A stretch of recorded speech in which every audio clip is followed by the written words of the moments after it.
الشیطان الرجیم بسم اللہ الرحمن الرحیم اللہم صلی علی سیدنا و مولانا محمد وعلی آلہ وصحبہ وبارک وسلم صلاۃ و سلاما علیک یا سیدی یا رسول اللہ وعلی آلک و اصحابک یا سیدی یا حبیب اللہ۔ نہایت ہی واجب الاحترام معزز و محترم و مکرم شرکائے سفر نور، اللہ رب العزت کے کرم اور آقا کریم علیہ السلام کے نالین پاک کے تصدق سے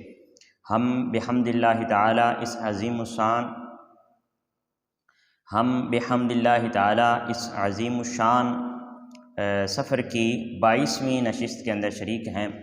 دعا ہے کہ رب لم یزل ہمارے اس سفر میں برکتیں عطا فرمائے اور ہمیں اس نور سے زیادہ استفادہ کرنے کی توفیق عطا فرمائے۔ تو اے ناظرین کرام، آج کے لیکچر کا باقاعدہ آغاز کرتے ہیں۔ آج آپ کو معلوم ہے کہ ہمارا 22واں پارہ ہوگا انشاءاللہ، لیکن کل 21ویں پارے میں ایک دو مضمون جو کہ بہت ہی امپورٹنٹ ہیں وہ رہ گئے تھے، ان کو ہم لیتے ہوئے انشاءاللہ 22ویں پارے کی طرف چلتے ہیں اور پھر 22ویں پارے میں جتنا ہو سکا آج کے اپنے ٹائم کے اندر وہ ہم انشاءاللہ کریں گے۔ تو آج ہم جو پہلی آیت مقدسہ لے رہے ہیں آج کے سیشن کے اندر، یہ سورۃ الاحزاب 21واں پارہ ہے۔ سورۃ الاحزاب آیت نمبر 21 ہے، 21۔ اللہ رب العزت نے ارشاد فرمایا، لَقَدْ كَانَ لَكُمْ فِي رَسُولِ اللَّهِ أُسْوَةٌ حَسَنَةٌ لِمَنْ كَانَ يَرْجُو اللَّهَ وَالْيَوْمَ الْآخِرَ وَذَكَرَ اللَّهَ كَثِيرًا۔ فی الحقیقت تمہارے لیے رسول اللہ صلی اللہ علیہ وآلہ وسلم کی ذات میں نہایت ہی حسین نمونہ حیات ہے، ہر اس شخص کے لیے جو اللہ سے ملنے کی اور یوم آخر سے کی امید رکھتا ہے اور اللہ کا ذکر کثرت سے کرتا ہے۔ ناظرین کرام، یہ جو آیت مقدسہ ہے اس کے اندر ہمیں آقا کریم علیہ السلام کی اطاعت اور آپ کی اتباع اور آپ کے اسوہ حسنہ کا درس دیا جا رہا ہے۔ دیکھیں قرآن پاک کی تفسیر یا نبی کریم علیہ السلام کے اسوہ حسنہ پر عمل کیسے کرنا ہے اور اس آیت مقدسہ کی تعمیل کیسے ممکن ہے، یہ سب سے بہترین ہمیں صورت صحابہ کرام رضوان اللہ علیہم اجمعین کی زندگی سے ملتی ہے۔ سب سے بہترین مثال ہمیں وہاں سے ملتی ہے۔ اب دیکھیں جو صحابہ کرام رضوان اللہ علیہم اجمعین تھے، انہوں نے آقا کریم علیہ السلام کے معاملے میں ہمیشہ عشق کا فیصلہ فرمایا ہے اور کبھی بھی آپ اور اپنے درمیان عقل کو نہیں آنے دیا۔ اس کی چند ایک مثالیں دیکھ لیتے ہیں۔ ہم نے کل ہی جب ہم غزوہ احزاب کے بارے میں پڑھ رہے تھے تو دوران خندق ہم نے چند ایک واقعات پڑھے۔ دیکھیں جب نبی کریم علیہ السلام اس پتھر کو توڑ رہے تھے تو پہلی ضرب پر آقا کریم علیہ السلام نے فرمایا کہ جب اس کا تیسرا حصہ الگ ہوا تو آپ نے فرمایا کہ شام فتح ہو گیا۔ تو انہوں نے کیا کیا؟ انہوں نے عقل کے ساتھ نہیں سوچا کہ شام کیسے فتح ہوگا، ہم تو چھوٹی سی مٹھی بھر فوج ہے، ہم کیسے فتح کریں گے۔ انہوں نے کہا جی شام فتح ہو گیا۔ پھر دوسری ضرب پر آقا کریم علیہ السلام نے فرمایا یمن فتح ہو گیا، یہ بھی صحابہ نے قبول فرما لیا۔ پھر فارس فتح ہو گیا، صحابہ نے قبول فرما لیا۔ اس سے پہلے ہم نے وہ جو روم اور ایران والی فتح کی جو بشارت تھی رومیوں کے لیے، آقا کریم اللہ رب العزت نے ارشاد فرمایا تو حضرت ابوبکر صدیق رضی اللہ تعالیٰ عنہ آپ نے جو ہی یہ بات سنی تو جا کر اس کے ساتھ وہ جو مشرک تھا اس کے ساتھ جا کر شرط لگا دی، اور شرط بھی 10 اونٹوں کی لگا دی، بعد ازاں 100 اونٹ کی۔ آپ دیکھیں 100 اونٹ کوئی معمولی چیز نہیں تھی اس وقت کی۔ ایک اونٹ کو اس وقت صحرا کا جہاز کہا جاتا تھا۔ آپ یوں سمجھ لیں آج کی جو مرسڈیز گاڑی ہے یا اس سے بھی مہنگی ترین جو گاڑیاں ہیں ان کے برابر تھا اس وقت کا اونٹ، صحرا کا جہاز کہا جاتا تھا۔ اتنی مہنگی سواری تھی اونٹ، سب سے مہنگی سواری تھی، تو وہ ایک اونٹ نہیں 100 اونٹوں کی شرط لگا دی۔ یہ یقین اور اعتماد اور آقا کریم علیہ السلام کے ساتھ عشق کا سٹیٹس تھا کہ جو ہی آقا کریم علیہ السلام کے لبوں سے یہ بات نکلی ہے تو فوراً یقین کر لیا کہ جو آقا نے اپنے منہ سے ارشاد فرما دیا ہے پھر اس کے اندر کوئی شک شبہ نہیں ہے۔ تو صحابہ ہمیشہ آقا کریم علیہ السلام کے معاملے میں عشق کے فیصلے کیا کرتے تھے۔ بے ضرر کود پڑا آتش نمرود میں عشق، بے ضرر کود پڑا آتش نمرود میں عشق، عقل ہے محو تماشائے لب بام ابھی۔ جو عقل کے ساتھ فیصلے کرتے ہیں وہ منافقین کہلاتے ہیں، اور جو عشق کا دامن تھامتے ہوئے 313 کی تعداد کے اندر شریک ہو کر 1000 کے مقابلے میں ٹکر لے لیتے ہیں، وہ صحابہ کرام شمار ہوتے ہیں۔ تو یہ عشق اور عقل کا فرق ہے۔ تو ہمیں آقا کریم علیہ السلام کے ساتھ تعلق عشق کی بنانے کی ضرورت ہے۔ کون سا تعلق؟ میں نے عرض کیا، تعلق عشق کی بنانے کی ضرورت ہے، یعنی جہاں پر ہمیں پتہ چلے کہ یہاں پر آقا کریم علیہ السلام کی خوشی کی کوئی بات ممکن ہے، ہمیں وہاں پر مارے مارے پھرتے رہنا چاہیے۔ اور جہاں پر ہمیں محسوس ہو جائے کہ یہاں پر یہ کام میں کروں گا، یہ بات کروں گا، میں یہ ادا میرے سے سرزد ہوگی، میں کوئی اس طرح خیال میرے ذہن کے اندر آئے گا، تو اس خیال سے آقا کریم علیہ السلام کو تکلیف ہوگی، حضور کو اچھا نہیں لگے گا، تو ہمیں فوراً اس خیال کو بھی جھجک دینا چاہیے اور جھڑک دینا چاہیے، اور اپنے دماغ کے اندر اس خیال کو بھی بھٹکنے نہیں دینا چاہیے۔ یہ عشق کا تعلق ہے۔ تو جب یہ عشق کا تعلق ہوتا ہے تو پھر ہم نبی کریم علیہ السلام کے اسوہ حسنہ کو اپنی زندگی کا نمونہ بنا سکتے ہیں۔ تو پہلے کیا ضرورت ہے؟ اسوہ حسنہ پر عمل کرنے کے لیے پہلے کس چیز کی ضرورت ہے؟ آقا کریم علیہ السلام کے ساتھ تعلق عشقی کی ضرورت ہے۔ حضور نبی کریم علیہ السلام کے ساتھ محبت کا تعلق ایسا ہونا چاہیے کہ ہمیں پھر کائنات کی کوئی چیز بھی کسی اور طرف مرغوب نہ کر پائے، کسی اور طرف مرغوب نہ کر پائے۔ یہ آقا کریم علیہ السلام کے ساتھ تعلق ہونا چاہیے۔ اس کے بعد فرمایا لمن کان یرجو اللہ والیوم الآخرہ، جو اللہ رب العزت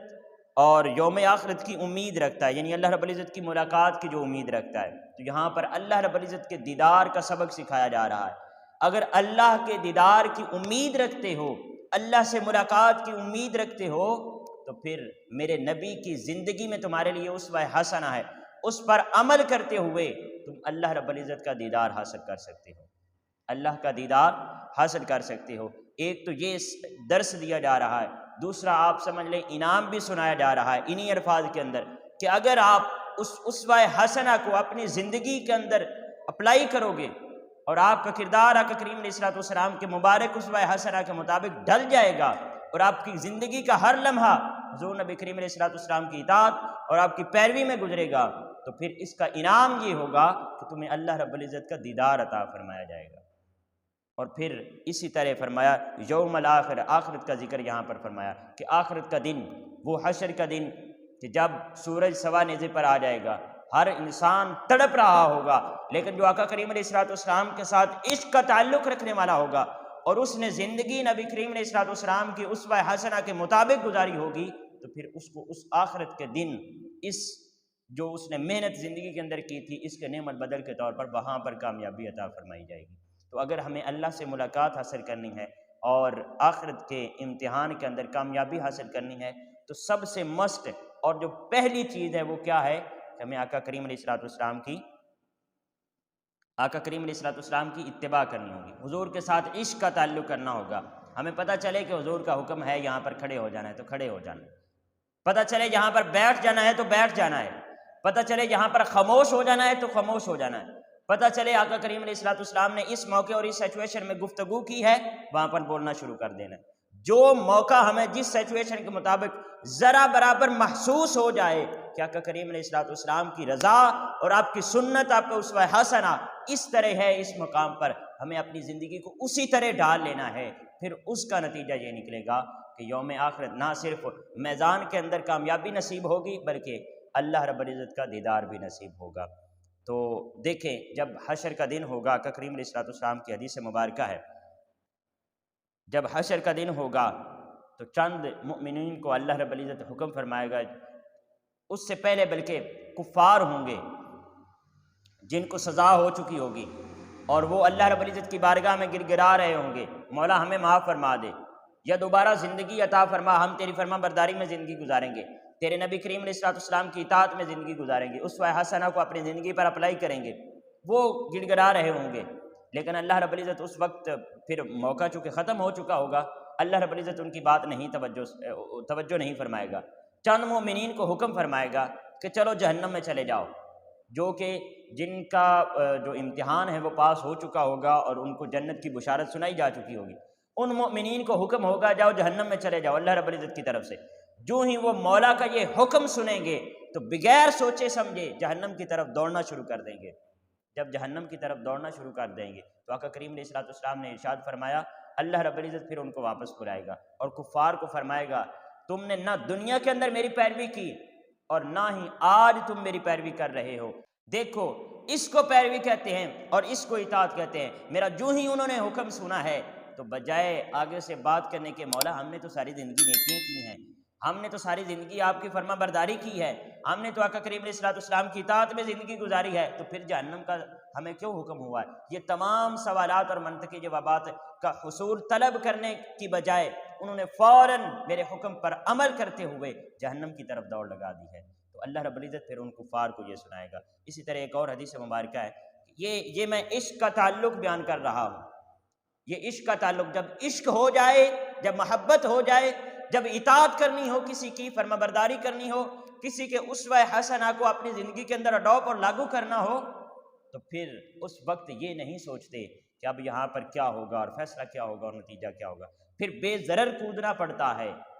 بے ضرر آتش نمرود میں پھر کودنا پڑتا ہے۔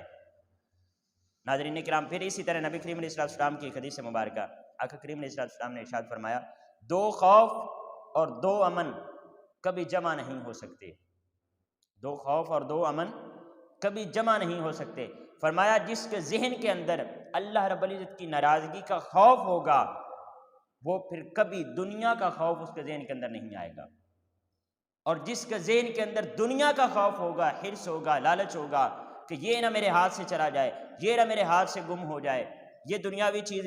یہ کار نہ چلی جائے، یہ بنگلہ نہ چلا جائے، یہ بزنس موقع ہے یہ نہ چلا جائے، ہر وقت جو انہی خوفوں کے اندر رہے گا اور اپنے ذہن کو مشتعل رکھے گا، وہ پھر اس کے ذہن کے اندر اللہ رب العزت کا خوف نہیں آ سکتا۔ اور اسی طرح جو اللہ رب العزت کا خوف نہیں کرے گا اور اس کی ناراضگی سے نہیں ڈرے گا، پھر اس کو دنیا کا خوف لاحق کر دیا جاتا ہے۔ پھر اللہ کی طرف سے اگر وہ اللہ کے خوف سے امن میں آ گیا ہے تو پھر دنیا کا امن اسے نصیب نہیں ہو سکتا، پھر وہ ہر لمحے اسی تڑپ کے اندر رہتا ہے، یہ میری چیز نہ گم ہو جائے، یہ میری چیز نہ گم ہو جائے، یہ ضائع نہ ہو جائے، ہر وقت دنیاوی خیالات کے اندر ہی وہ لگا رہتا ہے۔ تو جس کو اللہ اور جو دنیا سے امن میں آ گیا، جس نے اس خوف کو اپنے اندر سے نکال دیا، پھر وہ اللہ رب العزت کی خوف کے اندر ہر لمحے تڑپتا رہتا ہے، پھر وہ اللہ کی ناراضگی سے ہر لمحے ڈرتا رہتا ہے۔ یہی وہ اللہ رب العزت کی اولیاء کی شان ہے۔ فرمایا الا ان اولیاء اللہ لا خوف علیہم ولا هم یحزنون، انہیں نہ ہی تو کوئی خوف ہوگا اور نہ ہی وہ غمگین ہوں گے۔ اللہ رب العزت جب یہ خوف سے یعنی دنیاوی خوف سے انسان کو پاک کر کے اللہ رب العزت اپنے خوف کی طرف جس انسان کی توجہ فرما دیتا ہے، پھر وہ اولیاء اللہ کی عظیم منصب پر فائز ہو جاتا ہے۔ اس کے بعد ناظرین کرام جو ہم آیا مقصہ لینے والے ہیں، یہ سورۃ الاحزاب کی آیت نمبر 28 ہے۔ اللہ رب العزت نے ارشاد فرمایا یا ایھا النبی قل لازواجک ان کنتن تردن الحیاۃ الدنیا وزینتها فتعالین امتعکن واسرحکن سراحا جمیلا، اے نبی مکرم اپنی ازواج سے فرما دیں کہ اگر تم دنیا اور اس کی زینت و آرائش کی خواہش مند ہو تو آؤ میں تمہیں مال و متاع دے دوں اور تمہیں حسن سلوک کے ساتھ رخصت کر دوں۔ وَإِن كُنتُنَّ تُرِدْنَ اللَّهَ وَرَسُولَهُ وَالدَّارَ الْآخِرَةَ فَإِنَّ اللَّهَ أَعَدَّ لِلْمُحْسِنَاتِ مِنكُنَّ أَجْرًا عَظِيمًا، اور اگر تم اللہ اور اس کے رسول اور دار آخرت کی طلبگار ہو تو بے شک اللہ نے تم میں نیکوکار بیویوں کے لیے بہت بڑا اجر تیار فرما رکھا ہے۔ یہ جو آیا مقدسہ ہے اس کا شان نزول حضرت جابر رضی اللہ تعالیٰ عنہ آپ بیان فرماتے ہیں، صحیح مسلم میں ہے کہ نبی کریم علیہ السلام کی جو ازواج تھیں امہات المؤمنین، انہوں نے ایک دفعہ آقا کریم علیہ السلام سے کچھ خواہشات کا اظہار کیا، کچھ ڈیمانڈز کی، جیسے بیویاں اپنے شوہر سے ڈیمانڈ کرتی ہیں۔ حضرت ام المؤمنین جو ام سلمہ رضی اللہ تعالیٰ عنہ تھی، آپ نے عرض کی کہ یا رسول اللہ مجھے کوئی معلم چاہیے، مجھے کوئی معلم چاہیے جس سے میں دین کا درس حاصل کر لوں، دین سیکھ لوں۔ اور حضرت میمونہ رضی اللہ تعالیٰ عنہ آپ نے عرض کی، آپ نے خواہش کا اظہار کیا کہ مجھے یمن کے حلے چاہیے۔ حضرت ام المؤمنین زینب رضی اللہ تعالیٰ عنہ آپ نے عرض کی کہ مجھے داری دار چادر چاہیے۔ حضرت ام حبیبہ رضی اللہ تعالیٰ عنہ آپ نے عرض کی کہ مجھے سہوتی کپڑا، کوئی کپڑا ہوگا خاص قسم ہوگی سہوتی کپڑا، وہ چاہیے۔ حضرت ام حفصہ رضی اللہ تعالیٰ عنہ انہوں نے مصر کے کپڑوں کی ڈیمانڈ کی۔ حضرت ام المؤمنین جویریہ رضی اللہ تعالیٰ عنہ انہوں نے سر کا کوئی خاص کپڑا ہوتا تھا اس کی ڈیمانڈ کی۔ حضرت سودا رضی اللہ تعالیٰ عنہ انہوں نے خیبر کی چادر کی ڈیمانڈ کی۔ یہ تمام امہات المؤمنین نے کچھ ڈیمانڈ کی کہ ہمیں یہ چاہیے، بطور بیوی آقا کریم علیہ الصلوۃ والسلام سے ان تمام چیزوں کی ڈیمانڈ کی۔ حضرت عائشہ صدیقہ رضی اللہ تعالیٰ عنہ آپ نے کوئی ڈیمانڈ نہیں کی، آپ کے علاوہ باقی تمام ازواج مطہرات نے آقا کریم علیہ الصلوۃ والسلام کی بارگاہ اقدس سے ان چیزوں کی ڈیمانڈ کی۔ جب حضور نے یہ تمام باتیں سنی تو آقا کریم علیہ الصلوۃ والسلام آپ پریشان ہو گئے۔ آپ تشریف فرما ہیں گھر کے اندر اور آپ کے اطراف میں یہ تمام ازواج بیٹھی ہیں اور انہوں نے یہ اپنی اپنی خواہش کا اظہار کیا اور آقا کریم علیہ الصلوۃ والسلام کی بارگاہ اقدس سے ڈیمانڈ کی ہے،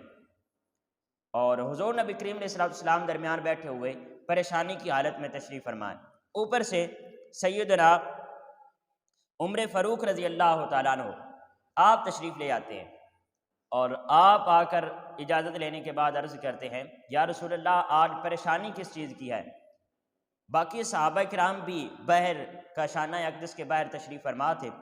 اچھا جی، حضرت عمر رضی اللہ تعالیٰ عنہ کو گھر میں حجرہ مبارک میں داخل ہونے سے پہلے ہی پتہ چل جاتا ہے کہ آج نبی کریم علیہ الصلوۃ والسلام کچھ پریشان ہیں، آج کچھ کیا ہیں؟ پریشان ہیں۔ اور آپ فرماتے ہیں میں نے سوچ لیا کہ آج میں جا کر کوئی نہ کوئی ایسی بات ضرور کروں گا جس سے نبی کریم علیہ الصلوۃ والسلام مسکرا پڑیں گے۔ جب آپ اندر داخل ہوتے ہیں نبی کریم علیہ الصلوۃ والسلام سے عرض کرتے ہیں یا رسول اللہ آج کس بات کی پریشانی ہے؟ تو آقا کریم علیہ الصلوۃ والسلام نے فرمایا کہ یہ ڈیمانڈز آئی ہیں، یہ آج کیا آئی ہیں؟ ڈیمانڈز آئی ہیں۔ تو جب حضرت عمر فاروق رضی اللہ تعالیٰ عنہ نے تمام کی ڈیمانڈز سنی تو آپ نے نبی کریم علیہ الصلوۃ والسلام کی بارگاہ میں عرض کیا یا رسول اللہ اگر میری بیوی اس طرح کی مجھ سے کوئی ڈیمانڈ کرتی تو میں اس کی گردن مروڑ دیتا، میں اس کی گردن مروڑ دیتا۔ جب آپ نے یہ بات سنی تو حضور نبی کریم علیہ الصلوۃ والسلام مسکرانے لگے۔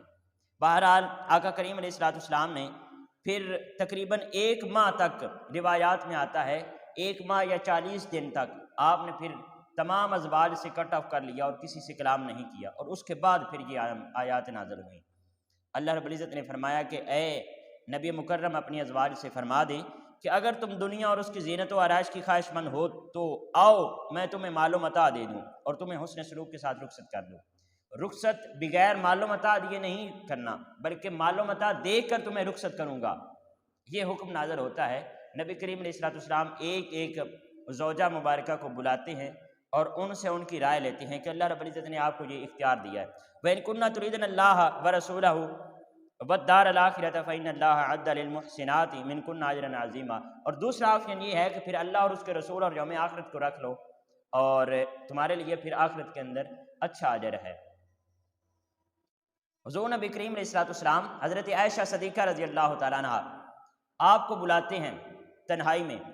اور آپ سے فرماتے ہیں کہ یہ اللہ رب العزت نے آپ کو اختیار دیا ہے، آپ چاہیں تو اپنے والدین کے ساتھ مشورہ کر سکتے ہیں۔ حضرت عائشہ صدیقہ رضی اللہ تعالیٰ عنہ نے عرض کی یا رسول اللہ کیا میں آپ کے معاملے میں اپنے والدین سے جا کر مشورہ کروں گی؟ آپ نے عرض کی یا رسول اللہ یہ ہرگز نہیں ہو سکتا، میں آپ کو ہی سلیکٹ کروں گی، دنیا کے سارے مال اسباب اور ساری خواہشات اور ساری جتنی بھی انسانی ضروریات ہیں وہ آپ کے قدموں پر نثار ہیں۔ تو آپ نے کہا کہ میں ہرگز اپنے والدین سے مشورہ نہیں کروں گی اور میں اللہ اور اس کے رسول کو ہی سلیکٹ کرتی ہوں۔ جب آپ نے یہ بات کی تو اسی طرح نبی کریم علیہ الصلوۃ والسلام آپ کو پتہ تھا کہ آپ پھر دوسری ازواج کو بھی بلائیں گے، تو حضرت عائشہ صدیقہ رضی اللہ تعالیٰ عنہ آپ عرض کرتی ہیں یا رسول اللہ، یہ بہت پیارے جملے ہیں، آپ حضور نبی کریم علیہ الصلوۃ والسلام کی سب سے چھوٹی زوجہ محترمہ تھیں اور سب سے زیادہ محبوب بھی تھیں،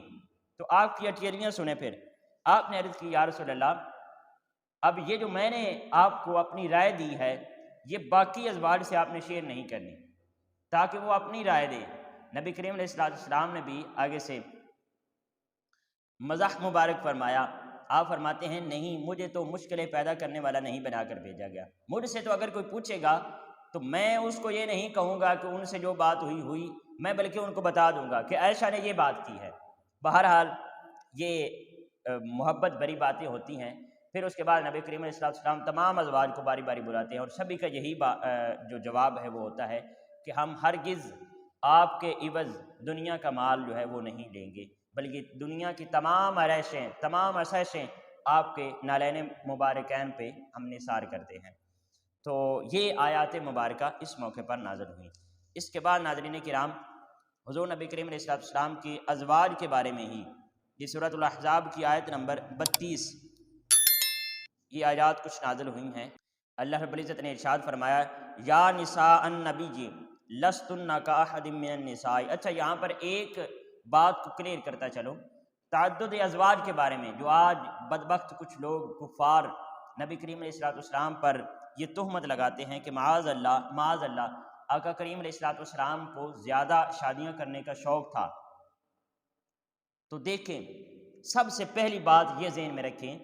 کہ اس وقت عرب معاشرے میں زیادہ شادیاں کرنا معیوب نہیں سمجھا جاتا تھا، زیادہ شادیاں کرنا معیوب نہیں سمجھا جاتا۔ اگر زیادہ شادیاں کرنا معیوب سمجھا جاتا تو میرے آقا کریم علیہ السلام کبھی زیادہ شادیاں نہیں کرتے، ایک بات۔ دوسری بات، جو ہماری نفسانی خواہشات ہوتی ہیں اور جو ہمارے سوچ ہوتی ہے، آقا کریم علیہ السلام نے کبھی اس تناظر میں شادی نہیں کی ہے۔ آپ نے اس تناظر میں شادیاں نہیں، نفسانی خواہشات کے تناظر میں آپ نے شادیاں نہیں کی ہیں۔ دیکھیں آپ نے جو پہلی شادی کی ہے وہ حضرت خدیجہ الکبریٰ رضی اللہ تعالی عنہ آپ سے کی، اور جب آپ نے حضرت خدیجہ سے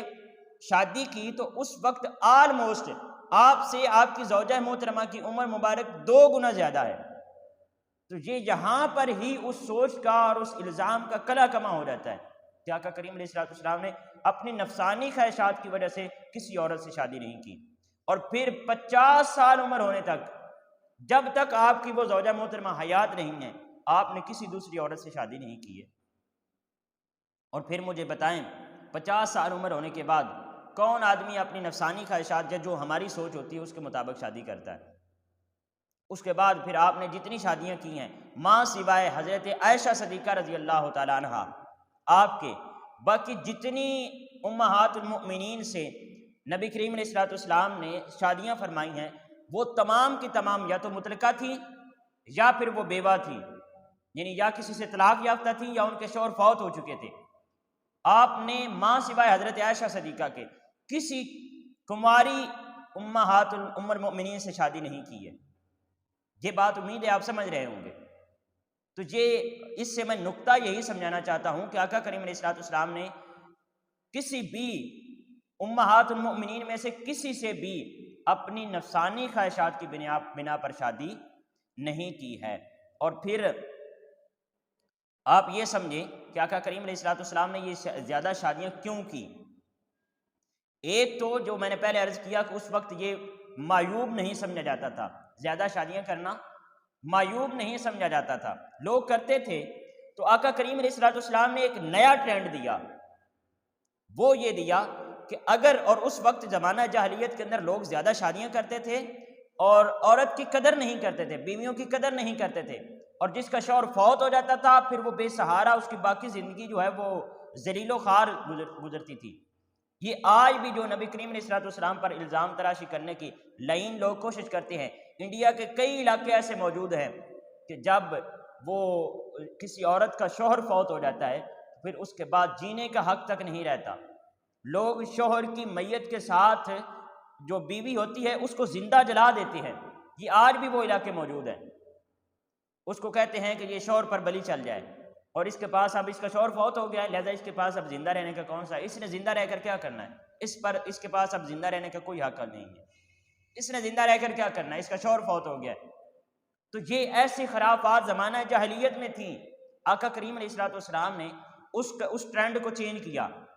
آپ نے فرمایا کہ اگر شادیاں کرنی ہی ہیں، 1 2 یا 3 شادیاں، زیادہ شادیاں کرنی ہی ہیں، تو پھر مستحسن طریقہ یہ ہے کہ ان سے شادیاں کرو جن کا کوئی سہارا نہیں اور پھر ان کا سہارا بنو۔ تو آقا کریم علیہ السلام نے بیوہ عورتوں اور ان عورتوں جن کا اس معاشرے کے اندر کوئی سہارا نہیں تھا، آپ نے جتنی شادیاں کی ہیں ان سے شادیاں کی ہیں تاکہ ان کا سہارا بنے، اور پھر امت کو یہ تربیت کی، امت کو یہ ترغیب دی اور امت کو اس طرف رہنمائی فرمائی۔ تو یہ آپ نے جتنی شادیاں کی ہیں کس لیے کی ہیں؟ ان کا سہارا بننے کے لیے کی ہیں۔ اس کے بعد ناظرین کرام ہم آیا مقدسہ کی طرف موو کرتے ہیں۔ اس کے اندر بہت اہم کچھ احکامات ہیں، خصوصاً میری بہنیں جو سماعت فرما رہی ہیں ان کے لیے۔ اللہ رب العزت نے فرمایا یا نساء النبی لستن کاحد من النساء، اے ازواج پیغمبر تم عورتوں میں سے کسی ایک کی بھی مثل نہیں ہو، یعنی جو نبی کریم علیہ السلام کے عقد میں آ چکی ہو، اب تم عام عورتوں کی طرح نہیں ہو، اب تم خاص ہو گئی ہو۔ یہ تو ازواج مطہرات کی ایک شان بیان فرمائی۔ اس کے بعد فرمایا یہ بہت اہم احکامات ہیں، اس کے بعد فرمایا ان اتقیتن فلا تخضعن بالقول فیطمع الذی فی قلبہ مرض وقلن قولا معروفا۔ یہ خطاب حضور نبی کریم علیہ السلام کی ازواج مطہرات سے ہو رہا ہے، لیکن ان کے وسیلے سے پوری امت مسلمہ کی جتنی حضور نبی کریم علیہ السلام کی امت کے اندر عورتیں ہیں ان سب کو یہ احکام دیے جا رہے ہیں۔ فرمایا اگر تم پرہیزگار رہنا چاہتی ہو تو مردوں سے حسب ضرورت بات کرنے میں نرم لہجہ اختیار نہ کرو۔ پہلی بات کہ نرم لہجہ اختیار نہ کرو، کیوں؟ کیونکہ جس کے دل میں نفاق کی بیماری ہے کہیں وہ لالچ کرنے لگے اور ہمیشہ شک اور لچک سے محفوظ بات کرنا، ہمیشہ شک اور لچک سے محفوظ بات کرنا۔ اس کے اندر جو پہلی بات، جو پہلا حکم اللہ رب العزت نے ارشاد فرمایا وہ یہ ہے کہ اگر غیر محرم مردوں سے بات کرنی پڑ جائے ضرورت کے تحت تو پھر ان کے ساتھ نرم لہجے میں بات نہیں کرنی چاہیے۔ آپ کو بات کرتے ہوئے آپ کے چہرے پر سمائلنگ نہیں ہونی چاہیے، آپ کا لہجہ تھوڑا سا تلخ ہونا چاہیے، ان کے ساتھ بات کرتے ہوئے سخت لہجہ ہونا چاہیے اور بات بھی کلیئر کٹ کرنی چاہیے۔ کیوں؟ اب اس کے اندر اسلام نے عورت کی تکریم کا خیال کیا ہے۔ یہ خصوصاً جو میری بہنیں سماعت فرما رہی ہیں توجہ کے ساتھ سماعت فرما، میں کلیئر کٹ عرض کرنا چاہتا ہوں کہ اسلام نے عورت کی تکریم کا خیال رکھتے ہوئے اللہ رب العزت نے یہ نہیں کہا کہ عورت کے دل کے اندر نفاق ہوتا ہے، عورت کے دل کے اندر سچائی ہوتی ہے، لیکن جب آپ نرمی کے ساتھ بات کرتی ہیں اور بات کرنے والے کے ساتھ مسکراہٹ کے ساتھ بات کرتی ہیں، آپ بھلے ہوں گی اچھے اخلاق کی مالک، وہ الگ بات ہے، لیکن جب آپ غیر محرم مرد سے بات کرنے لگیں تو پھر آپ کو نرم لہجے میں بات نہیں کرنی، نرم لہجے میں بات نہیں کرنی، اپنے اخلاق کو اس وقت تھوڑا سا سنوارنا ہے۔ یہ بھی اخلاق ہے، یہ بھی اخلاقی تقاضا ہے، اور اس سے مراد یہ نہیں ہے کہ آپ کے دل کے اندر کچھ میل ہے، آپ کا دل پاک اور صاف ہے، لیکن فرمایا فی قلبہ مرض، جس سے آپ بات کر رہی ہیں پاسبل ہے اس کے دل کے اندر مرض ہوگا، اور پھر آپ کی طرف سے جب نرم لہجہ آئے گا مرض پرمان چڑھے گا اور اس طرح معاملہ خراب ہو سکتا ہے۔ تو اس لیے منع فرما دیا کہ جب بھی غیر محرم سے بات کرنے لگو تو کیا کرو؟ نرم لہجے سے بات نہ کرو، ایک بات۔ دوسرا فرمایا وَقُلْنَ قَوْلًا مَعْرُوفًا، اور بعض اوقات ایسے ہوتا ہے گلی میں چلتے ہوئے، کسی سے ٹیلی فون پہ بات کرتے ہوئے، کسی آفس میں بیٹھے ہوئے، جہاں کہیں بھی آپ بیٹھے ہیں تو پھر آپ کسی سے بات کر رہے ہیں، یہ میں عورتوں کی بات کر رہا ہوں، آپ کسی سے بات کر رہے ہیں تو پھر لچک سے اور شک سے محفوظ بات کرنی چاہیے۔ دو باتیں کہیں، ایک تو آپ کے لہجے کے اندر نرمی نہیں ہونی چاہیے، وہ میں نے عرض کر دیا، اس کے بعد آپ کے بات کے اندر لچک نہیں ہونی چاہیے، کوئی شک نہیں ہونا چاہیے، یعنی آپ سے جو مرد بات کر رہا ہے چاہے اس کے دل کے اندر بیماری نہیں بھی ہے، لیکن جب آپ لچک والی اور فلیکسیبلٹی بات کریں گی، آپ کی بات کے اندر فلیکسیبلٹی ہوگی، اس کے اندر لچک شک شبے ہوں گے، تو آٹومیٹکلی اس کے دل کے اندر ایسے خیالات اور رغبت جو ہے وہ جنم ہونا شروع ہو جائے گی۔ تو اس سے بھی منع فرما دیا، آپ کی بات کے اندر شک نہیں ہونا چاہیے، قولا معروفا، کلیئر کٹ بات ہونی چاہیے۔ کیا ہونا چاہیے؟ آپ کی بات کلیئر کٹ ہونی چاہیے۔ یہاں ایک اور بات میں عرض کرتا چلوں کہ یہ جو ہمارے معاشرے میں بہت زیادہ مشہور ہے، یوں ہی لوگ فتویٰ جڑ دیتے ہیں کہ عورت کی آواز کا کان میں پڑنا ہی حرام ہے، عورت کسی غیر محرم مرد سے بات کر ہی نہیں سکتی، اسلام نے بات کرنے سے منع نہیں فرمایا۔ دیکھیں عام جتنی عورتیں ہیں ان سب سے بڑھ کر حضور نبی کریم علیہ السلام کی ازواج مطہرات کا پردہ ہے، اور آپ کی عصمت ہے، آپ کا مقام بھی بلند ہے، امہات المؤمنین کا تمام عورتوں سے مقام بھی بلند ہے۔ اسی آیت مقدسہ کی ابتدا میں بات کی ہم نے، تو ان کے اتنے زیادہ پردے ہونے، ان کی اتنی زیادہ عصمت اور شان ہونے کے باوجود ان کو غیر محرم اور مردوں سے بات کرنے سے منع نہیں کیا جا رہا۔ بات آپ کر سکتے ہیں، اجازت ہے، لیکن نرم لہجہ نہیں ہونا چاہیے اور بات کے اندر لچک اور شک نہیں ہونا چاہیے۔ یعنی آپ کو بات کرنے سے منع نہیں کیا جا رہا، آپ اپنی ضرورت کے تحت بات کر سکتی ہیں غیر محرم مردوں سے بات آپ کر سکتے ہیں، لیکن اس بات کے اندر پھر ایک تو نرمی نہیں ہونی چاہیے، ایک شک و شبہ یا لچک نہیں ہونی چاہیے۔ بس یہ ترتیب سکھا دی، اخلاق سکھا دیے، لیکن اس بات سے منع نہیں فرمایا۔ آپ دیکھیں حضرت عائشہ صدیقہ رضی اللہ تعالیٰ عنہ، آپ کو معلوم ہے نا کہ آپ نے لشکروں کی امارت فرمائی ہے، تو اگر غیر محرم مردوں سے بات نہیں کرتی تھی تو امارت کیسے کی؟ اور اسی طرح آپ امت کے اندر فقیہ مشہور ہیں، آپ سے کثرت کے ساتھ آقا کریم علیہ الصلوۃ والسلام کی احادیث روایت کی جاتی ہے، اور کہا جاتا ہے کہ 700 کے قریب صحابہ کرام رضوان اللہ علیہم اجمعین آپ سے پراپر سبق لیتے تھے احادیث کا، یعنی علم اخذ کرتے تھے، اور کئی صحابہ نے پھر آپ سے روایت کی ہے، حضرت عائشہ صدیقہ رضی اللہ تعالیٰ عنہ سے۔ آج بھی احادیث کی کتابوں میں ہمیں کثرت کے ساتھ روایات ملتی ہیں جو حضرت عائشہ صدیقہ رضی اللہ تعالیٰ عنہ آپ سے مروی ہیں۔ تو ایک تو یہاں سے یہ بھی نقطہ سمجھ آتا ہے کہ ہم ضرورت کے تحت غیر محرم مردوں سے بات کر سکتے ہیں، غیر محرم مردوں سے بات کر سکتے ہیں، یہ عورتوں کی بات کر رہا ہوں۔ اور اگر ہمیں ضرورت کے تحت کسی سے سیکھنا پڑے تو ہم غیر محرم مردوں سے سیکھ بھی سکتے ہیں اس سنت کے تحت، لیکن اس کے دوران پھر یہ رولز اپلائی ہوں گے۔ اور اسی طرح اگر استانی ہے، مطلب کوئی ٹیچر ہے، عورت ٹیچر ہے، تو اس سے میل جو ہیں وہ بھی سیکھ سکتے ہیں۔ یہ صحابہ کرام رضوان اللہ علیہم اجمعین حضرت عائشہ صدیقہ رضی اللہ تعالیٰ عنہ آپ سے علم حاصل کرتے رہے۔ تو یہ جو ہم خود ساختہ فتوے بنا لیتے ہیں نا، دین اپنی طرف سے گڑھ لیتے ہیں، ایسا نہیں ہونا چاہیے۔ عورت سے بات کرنے کی اجازت دی گئی ہے، لیکن اس کے اندر رولز اپلائی کیے گئے ہیں، وہ دو میں نے عرض کر دیے۔ ایک تو جب بھی آپ بات کرنے لگے، کسی پر فون پر بات کرنے لگے، گلی میں گزرتے ہوئے کسی سے سلام دہ ہو، حالات دریافت کرنے پڑیں، یا کہیں بھی مجبوری کے تحت کہیں کسی سے بھی آپ کو بات کرنی پڑے، تو آپ کی بات، آپ کا جو لہجہ ہے، ایک تو اس کے اندر نرمی نہیں ہونی چاہیے، بالکل بھی نرمی نہیں ہونی چاہیے، یہ میں کلیئر کٹ عرض کر رہا ہوں۔ آپ کا لہجہ سخت ہونا چاہیے، ترخ لہجہ ہونا چاہیے۔ اور پھر دوسرا، آپ کی بات کے اندر شک نہیں ہونا چاہیے، شبہ نہیں ہونا چاہیے، لچک نہیں ہونی چاہیے، فلیکسیبلٹی نہیں ہونی چاہیے، کلیئر کٹ بات کریں۔ اس بات کی امید ہے کہ ہم سب کو سمجھ آ چکی ہوگی۔ اس کے بعد ناظرین کرام، اللہ رب العزت نے فرمایا وَقَرْنَ فِي بُيُوتِكُنَّ، اور اپنے گھروں میں سکون سے قیام پذیر رہنا، بلا تبرجنا تبرج الجاہلیت الاولیٰ، اور پرانی جاہلیت کی طرح زیب و زینت کا اظہار مت کرنا۔ یہ بیسیکلی میں نے پہلے بھی عرض کیا ہے کہ حضور نبی کریم علیہ السلام کے ازواج سے خطاب فرمایا جا رہا ہے، لیکن ان کے توسل سے پھر آج کی حضور کی امت کی جتنی عورتیں ہیں سب سے خطاب فرمایا جا رہا ہے۔ تو یہاں پر جو جہالت کی، دور جاہلیت کی جو عورتوں کا کہا ہے کہ ان کی طرح زیب و زینت نہیں کرنا، اس سے یہ مراد ہے، مفسرین فرماتے ہیں کہ وہ ایک تو سر ننگا رکھا کرتی تھی، تو سر ننگا رکھنے سے منع کیا گیا۔ جاہلیت کی جو عورتیں تھیں وہ اپنا سر ننگا رکھتی تھی، تو اس سے منع فرما دیا۔ مومن عورت کبھی بھی اپنا سر ننگا نہیں رکھ سکتی۔ ہاں، اگر اپنے گھر کے اندر ہے، پردہ کے اندر ہے، اور فقط اپنا شوہر پاس ہے یا چھوٹے بچے ہیں، تو ان کے سامنے پھر اپنا سر کھلا رکھ سکتی ہے، ورنہ سر کھلا رکھنے کی اجازت نہیں ہے۔ جب بھی کہیں باہر نکلے گی یا کسی غیر محرم کے سامنے جانا پڑے گا تو اپنے سر کو ضرور ڈھانپے گی، ایک بات۔ اور دوسرا، مفسرین فرماتے ہیں کہ یہاں جو دور جاہلیت کی عورتیں تھیں وہ جوڑا کیا کرتی تھی۔ اب جوڑا دو قسم کا ہے، اس بات کو توجہ کے ساتھ سماعت فرمائیں۔ جوڑا دو قسم کا ہے، ایک جوڑا وہ ہوتا ہے جو یہاں پیچھے کیا جاتا ہے،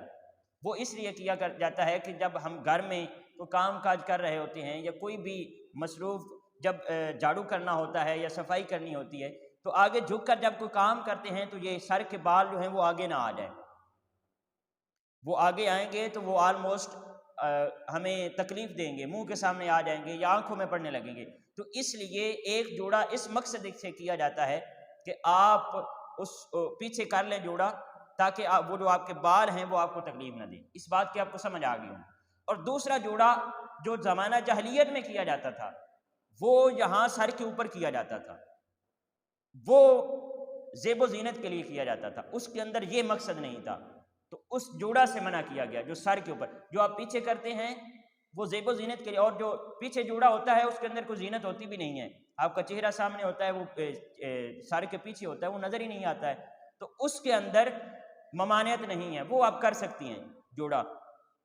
وہ جو جوڑا کیا جاتا ہے، اور جو سر کے اوپر کیا جاتا ہے وہ زیب و زینت کے لیے ہوتا ہے، اس سے منع کر دیا گیا، وہ آپ نہیں کر سکتی۔ دو باتیں۔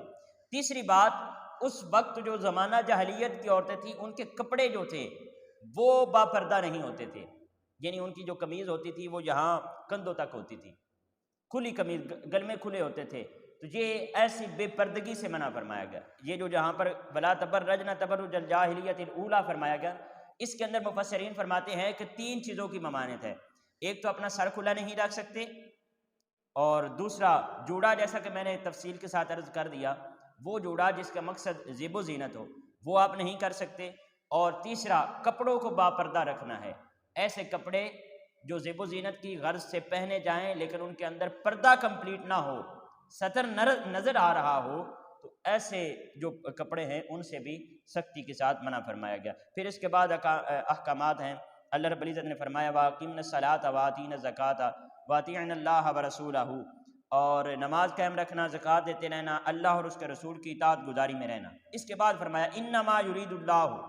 لیذھب عنکم الرجس اہل البیت ویطہرکم تطہیرا،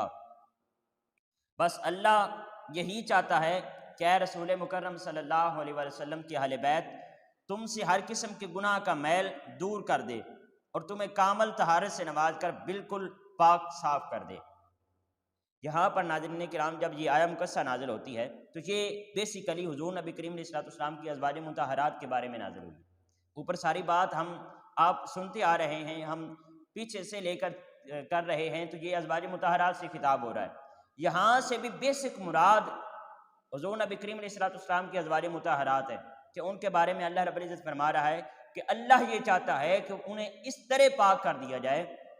اہل البیت ویطہرکم تطہیرا، جیسے پاک کرنے کا حق ہے۔ یہ کس کی خواہش ہے، کس کی چاہت ہے؟ اللہ رب العزت کی چاہت ہے۔ وہ یہ ارادہ رکھتا ہے کہ حضور نبی کریم علیہ السلام کے ازواج مطہرات کو اس طرح پاک کر دیا جائے کہ جس طرح پاک کرنے کا حق ہے۔ یہاں پر یہ اہل بیت کا جو لفظ ہے اس سے مراد کیا ہیں؟ حضور نبی کریم علیہ السلام کی ازواج مطہرات ہیں۔ یہاں پر وہ جو ایک ہمارے کچھ مسلمان بھائی ہیں، چاہے وہ کسی اور فرقہ سے تعلق رکھتے ہیں، وہ سمجھتے ہیں کہ یہاں سے مراد پنج تن پاک ہے۔ میں اس بات کو بھی تفصیل کے ساتھ ابھی عرض کرنے لگا ہوں، اور ازواج مطہرات کو اس آیت سے نکالنے کی کوشش کرتے ہیں۔ وہ توجہ کے ساتھ سن لیں، یہ بات، یہ جو آیہ مقدسہ ہے یہ بیسیکلی حضور نبی کریم علیہ السلام کی ازواج مطہرات کے لیے نازل ہوئی ہے، لیکن اس کے بعد حضرت عائشہ صدیقہ رضی اللہ تعالیٰ عنہ آپ ہی سے مروی ہے کہ جب یہ آیہ مقدسہ نازل ہوئی تو حضور نبی کریم علیہ السلام اپنے گھر مبارک میں تشریف فرما تھے، حجرہ مبارک میں تشریف فرما تھے، اور آپ فرماتی ہیں کہ آپ نے چادر اوڑھی ہوئی تھی، اور آج حضور نبی کریم علیہ السلام بہت خوبصورت لگ رہے تھے، بہت خوبصورت، آپ کا چہرہ چمک رہا تھا، آپ بہت خوبصورت لگ رہے تھے، آپ نے چادر اوڑھی ہوئی تھی۔ ادھر سے حضرت مولا علی کرم اللہ وجہ الکریم آپ تشریف لے آتے ہیں، آپ کے ساتھ پھر سیدہ فاطمہ زہرا سلام اللہ علیہ آپ بھی آتی ہیں، اسی طرح حسنین کریمین رضوان اللہ علیہما وہ دونوں بھی تشریف لے آتے ہیں۔ تو جب وہ تشریف لے آتے ہیں تو آپ فرماتی ہیں کہ حضور نبی کریم علیہ السلام نے اپنی چادر مبارک میں ان چاروں ذوات مقدسہ کو اپنی چادر میں لے لیا، اور اپنی چادر میں لے کر پھر اللہ کی بارگاہ میں عرض کیا یا اللہ یہ میرے اہل بیت ہیں تو ان کو بھی پاک کر دے۔ تو یہ آیہ مقدسہ ازواج مطہرات کے بارے میں نازل ہوئی ہے۔ کن کے لیے نازل ہوئی؟ ازواج مطہرات کے بارے میں، لیکن حضور نبی کریم علیہ السلام نے پھر اسی اہل بیت میں پنج تن پاک کو، یعنی چار ان ذوات مقدسہ کو، اور پھر اپنے آپ کو بھی اس کے اندر شامل کر دیا۔ یہی سے وہ پنج تن پاک کا جو ایک کنسیپٹ ہے وہ نکلا ہے، یہی سے نکلا ہے۔ تو میں اور یہاں پر ایک اور بات میں عرض کرتا چلوں کہ یہ جو روایت ہے یہ چادر اوڑھنے کی اور پھر اللہ رب العزت کی بارگاہ میں عرض کرنے کی، اس روایت کی اکیلی راویہ حضرت عائشہ صدیقہ رضی اللہ تعالیٰ عنہ۔ تو میں آپ سے عرض کرنا چاہتا ہوں، جو لوگ پنج تن پاک کو تو اس اہل بیت میں شمار کرتے ہیں لیکن ازواج مطہرات کو یہاں سے نکالنے کی کوشش کرتے ہیں، کان کھول کر سن لیں کہ یہ ام المؤمنین حضرت عائشہ صدیقہ رضی اللہ تعالیٰ عنہ ہی تو ہیں جن کے وسیلے سے آپ کو یہ پنج تن پاک کا کنسیپٹ مل رہا ہے، تو آپ اس کو ہی اہل بیت سے نکالنے کی کوشش کر رہے ہیں۔ حالانکہ اللہ رب العزت نے جو بیسک مقصد ہے اس آیہ مقدسہ کے نزول کا وہ حضور کی ازواج مطہرات ہیں۔ اور ایک اور بہت پیارا نقطہ یہاں پر جو میں آپ سے عرض کرتا چلوں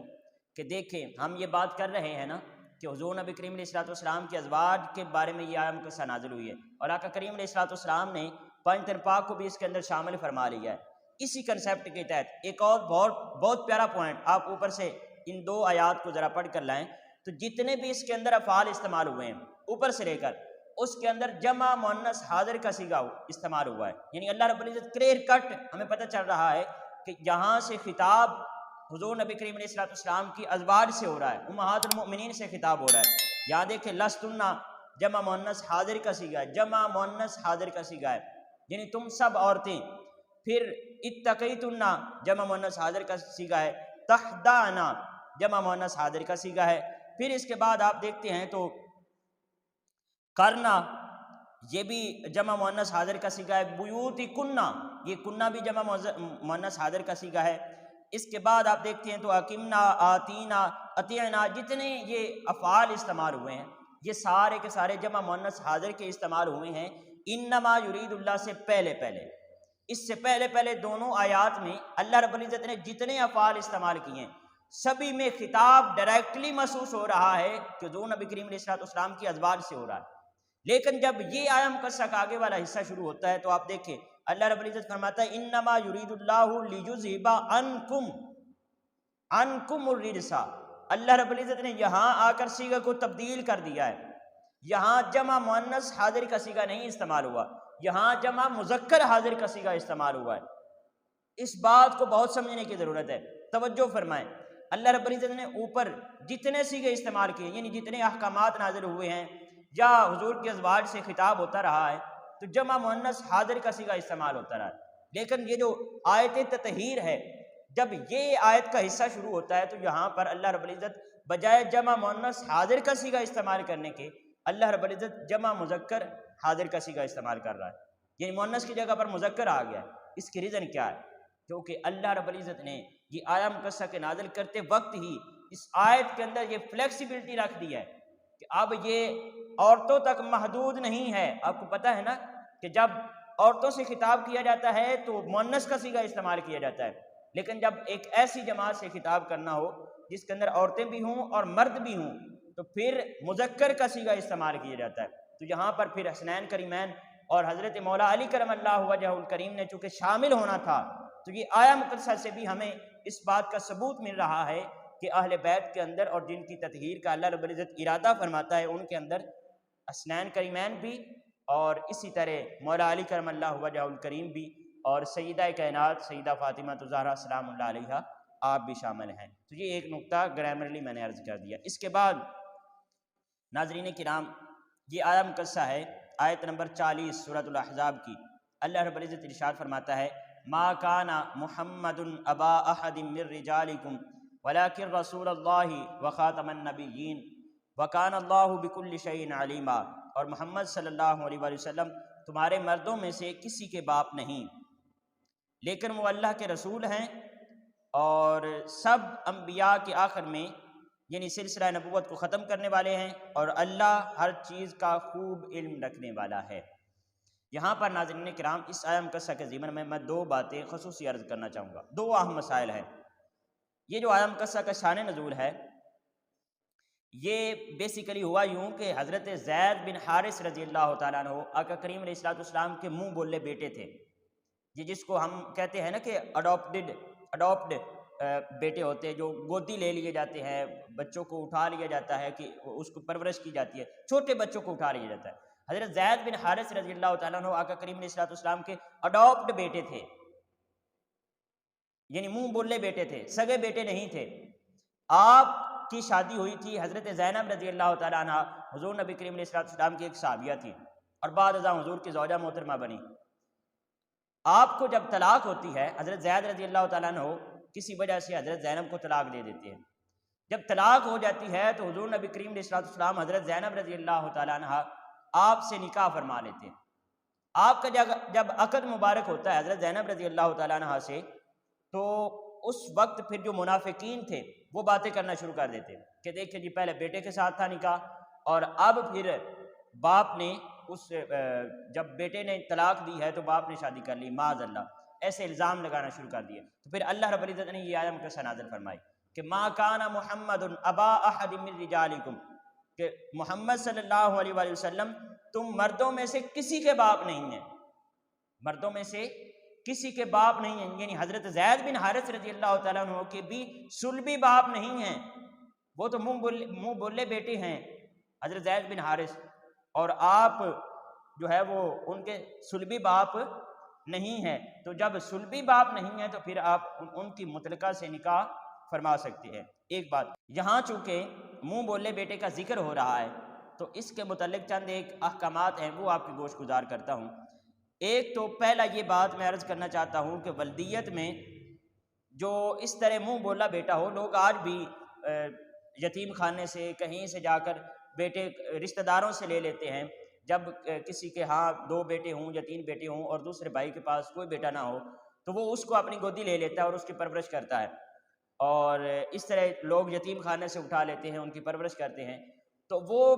بے شک اس نے بچپن سے لے کر یعنی شیر خارگی کی عمر سے لے کر اس نے اس کی پرورش کی ہے، لیکن وہ ولدیت اس کی نہیں لکھوائے گا، یعنی جس نے منہ بولا بیٹا اپنے ہاں رکھا ہے اور اس کی پرورش کی ہے وہ اس کا والد نہیں لکھوائے گا۔ یہ نہیں کہ اس نے پرورش کی ہے اور بچپن سے اس کو گودی لے لیا ہے اور وہ جا کر جو ہے وہ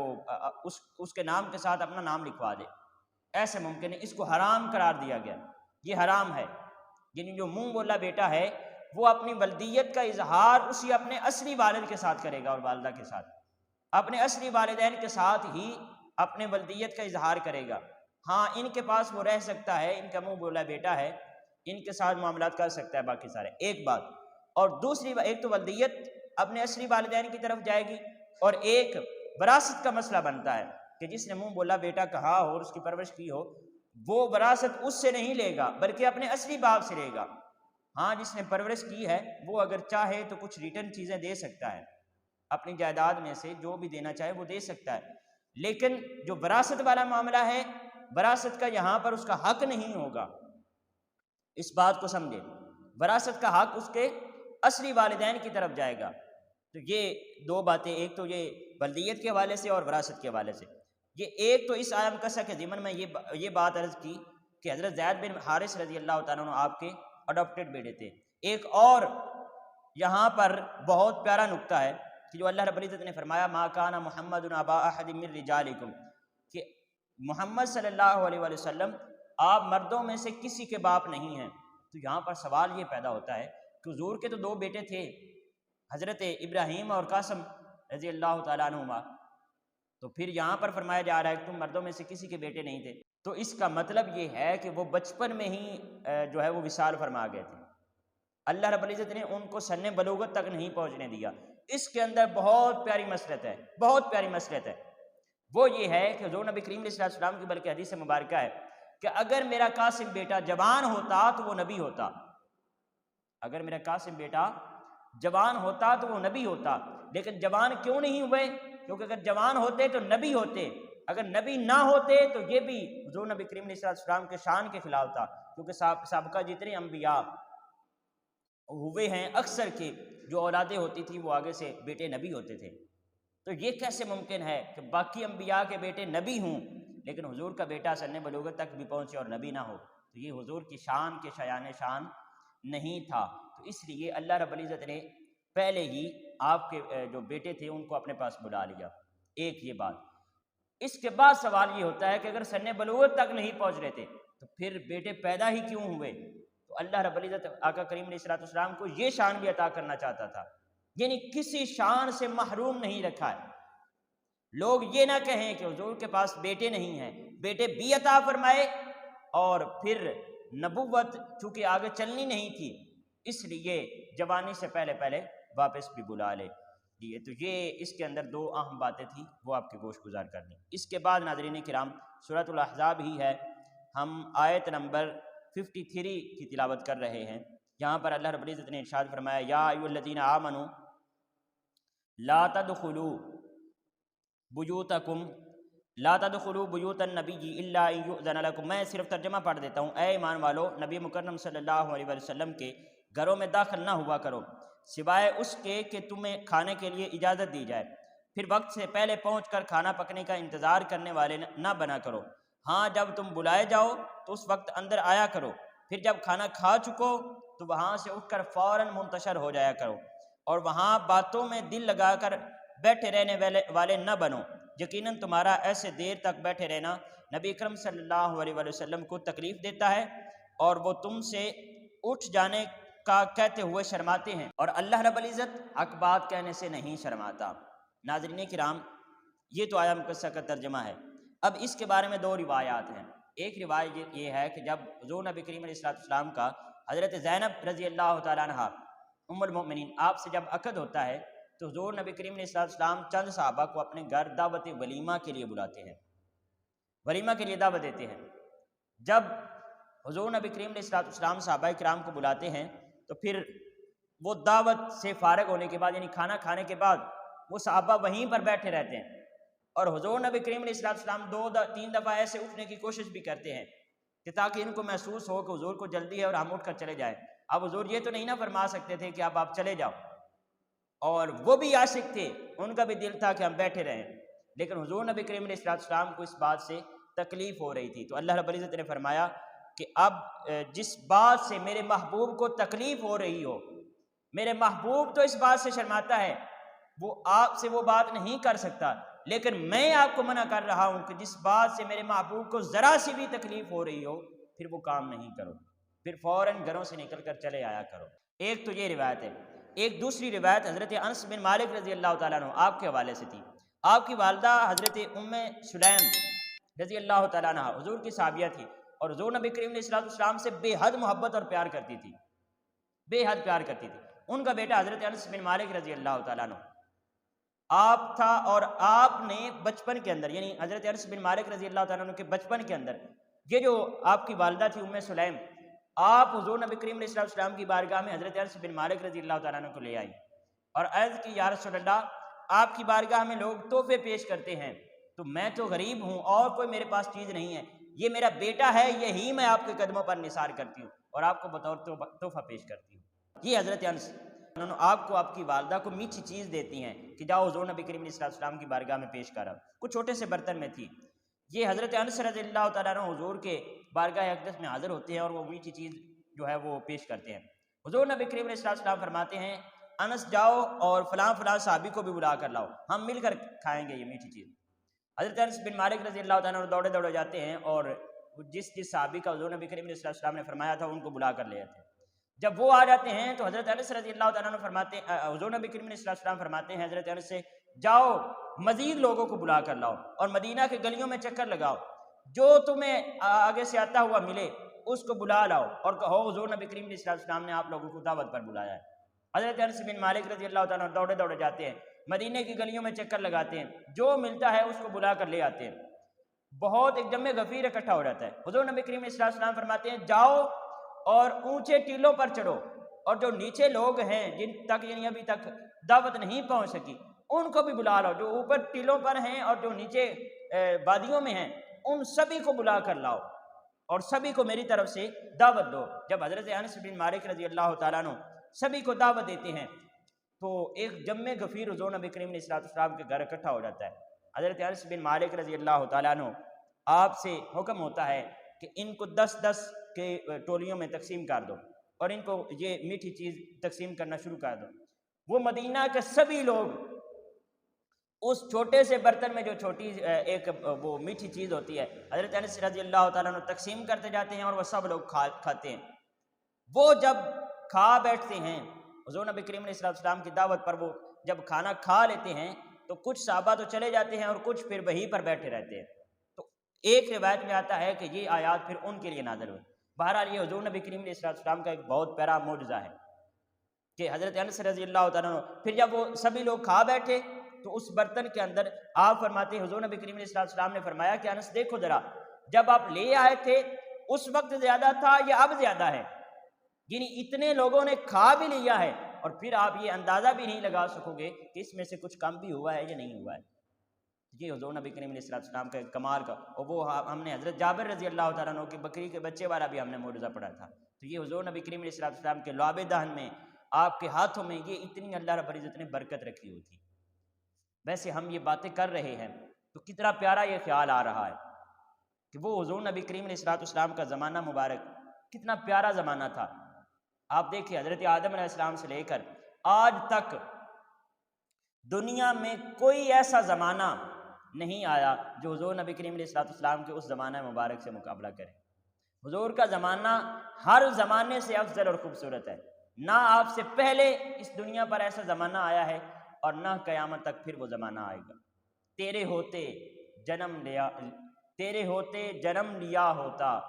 پھر کبھی تو تجھے ملا ہوتا، اور لڑتا پھرتا تیرے عدووں سے میں تیری خاطر مر گیا ہوتا، اور ہوتا طاہر تیرے فقیروں میں تیری دہلیز پر کھڑا ہوتا۔ تو یہ حضور نبی کریم علیہ الصلوۃ والسلام کا زمانہ مبارک سب سے پیارا زمانہ ہے۔ اس کے بعد ناظرین کرام ہم چلتے ہیں، یہ آیت نمبر 52 ہے سورۃ الاحزاب کی۔ اللہ رب العزت ارشاد فرماتا ہے ان اللہ وملائکتہ یصلون علی النبی یا ایھا الذین آمنوا صلوا علیہ وسلموا تسلیما۔ بے شک اللہ اور اس کے سب فرشتے نبی مکرم صلی اللہ علیہ وآلہ وسلم پر درود بھیجتے رہتے ہیں۔ اے ایمان والو تم بھی ان پر درود بھیجا کرو اور خوب سلام بھیجا کرو۔ یہاں پر ناظرین کرام 2-3 نکات ہیں، یہ عرض کرنے کے بعد ہم انشاءاللہ ہمارا ٹائم آلریڈی کمپلیٹ ہونے کے قریب ہے، تو انشاءاللہ ہم پھر اجازت چاہیں گے۔ یہ آج کا آخری مضمون ہے۔ یہاں پر دیکھیے اللہ رب العزت نے اپنے ساتھ جڑنے کا ایک ہمیں طریقہ بتایا ہے کہ اگر آپ اللہ کے ساتھ جڑنا چاہتے ہو، اللہ کے ساتھ تعلق بنانا چاہتے ہو، اللہ کے ساتھ ربط قائم کرنا چاہتے ہو، تو یہ ایک اللہ کا معمول ہے۔ اس معمول کو اپنا لو، تمہارا اللہ کے ساتھ تعلق بن جائے گا۔ اور وہ معمول کیا ہے کہ میرے نبی پر درودوں کے گجرے بھیجا کرو، اور وہ معمول کیا ہے کہ میرے نبی پر درود پاک پڑھا کرو۔ سبحان اللہ، کتنی پیاری سنتیں ہیں۔ دیکھیں دین کے معاملے میں اور اخلاق اور کردار اور جملہ معاشرتی حوالے میں ہمارے پاس جتنی بھی سنتیں آئی ہیں وہ حضور نبی کریم علیہ الصلوۃ والسلام کے اسوہ حسنہ سے آئی ہیں، لیکن یہ ایک سنت ایسی ہے جو حضور کی سنت نہیں ہے بلکہ ڈائریکٹ اللہ کی سنت ہے۔ یہ ڈائریکٹ اللہ رب العزت کی سنت ہے۔ اور یہاں پر دیکھیں ناظرین کرام، ایک بہت ہی پیارا اور لطیف نقطہ آپ سے گزارش کرنے جا رہا ہوں کہ درود پاک کبھی رد نہیں ہوتا۔ درود پاک کبھی رد نہیں ہوتا، کیونکہ آپ درود پاک کو جب شروع کرتے ہیں اللہم صلی علی، کوئی درود پاک ایسا نہیں ہے جو اللہ سے شروع نہ ہو رہا ہو۔ اللہم صلی علی سیدنا و مولانا محمد وعلی آلہ وصحبہ وبارک وسلم، یہ گوشہ درود کا درود پاک ہے۔ اور اس کے علاوہ جتنے بھی درود ہیں، درود پاک جن کلمات کے ساتھ بھی ہوتا ہے، ان کے اندر ہی ہم اللہ کی بارگاہ میں یہ عرض کرتے ہیں مولا اپنے محبوب پر درود بھیج۔ تو جو اللہ آلریڈی کام کر رہا ہے، اگر ہم عرض کریں گے، ہم اس کی بارگاہ میں التجا کریں گے، تو وہ کام تو آلریڈی ہو رہا ہے، تو وہ درود کیوں نہیں بھیجے گا؟ اس لیے درود کبھی رد نہیں ہوتا ہے۔ ایک اور نقطہ یہاں پر یہ ہے کہ دیکھیں اس آیہ مقدسہ میں جو درود پاک کا لفظ ہے وہ ایک دفعہ ہے۔ فرمایا یا ایھا الذین آمنوا صلو، یہ صلو کا مطلب ہوتا ہے درود بھیجنا، وسلموا تسلیما، اور جو سلام کے لفظ ہیں وہ 2 مرتبہ ہیں۔ یعنی درود کا بھی حکم ہے لیکن سلام کا ڈبل حکم دیا گیا کہ میرے نبی کی بارگاہ میں سلام عرض کرو، کیونکہ سلام جب آپ درود بھیجتے ہیں تو ثواب ملتا ہے، اور جب آپ آقا کریم علیہ الصلوۃ والسلام کی بارگاہ اقدس میں سلام عرض کرتے ہیں ادب کے ساتھ، تو حضور نبی کریم علیہ الصلوۃ والسلام کی بارگاہ اقدس سے جواب ملتا ہے، کیونکہ سلام کا جواب کیا ہے؟ ضروری ہے۔ تو آقا کریم علیہ الصلوۃ والسلام ہر امتی کے سلام کا جواب دیتے ہیں۔ ایک حدیث مبارکہ آقا کریم علیہ الصلوۃ والسلام نے فرمایا کہ درود، جو شخص ایک مرتبہ مجھ پر درود بھیجتا ہے اللہ رب العزت اس کے اوپر 10 رحمتیں نازل فرماتا ہے۔ جو مجھ پر ایک دفعہ درود بھیجتا ہے اللہ اس پر 10 رحمتیں نازل فرماتا ہے، اور جو میری بارگاہ میں ایک دفعہ سلام عرض کرتا ہے اللہ رب العزت اس کے اوپر 10 سلامتیاں نازل فرماتا ہے۔ اللہ رب العزت کی بارگاہ سے التجا ہے کہ مولا ہمیں ہر وقت آقا کریم علیہ الصلوۃ والسلام کی بارگاہ اقدس میں کثرت کے ساتھ درود پاک پڑھنے کی توفیق عطا فرمائے۔ اللہ رب العزت ہمیں حضور نبی کریم علیہ الصلوۃ والسلام کا پکا اور سچا عاشق بنائے۔ حضور کے اسوہ حسنہ پر عمل کرنے کی توفیق عطا فرمائے۔ اللہ رب العزت ہم سب کا حامی و ناصر ہو۔ آپ سب کی سماعتوں کا بہت شکریہ۔ السلام علیکم ورحمۃ اللہ وبرکاتہ۔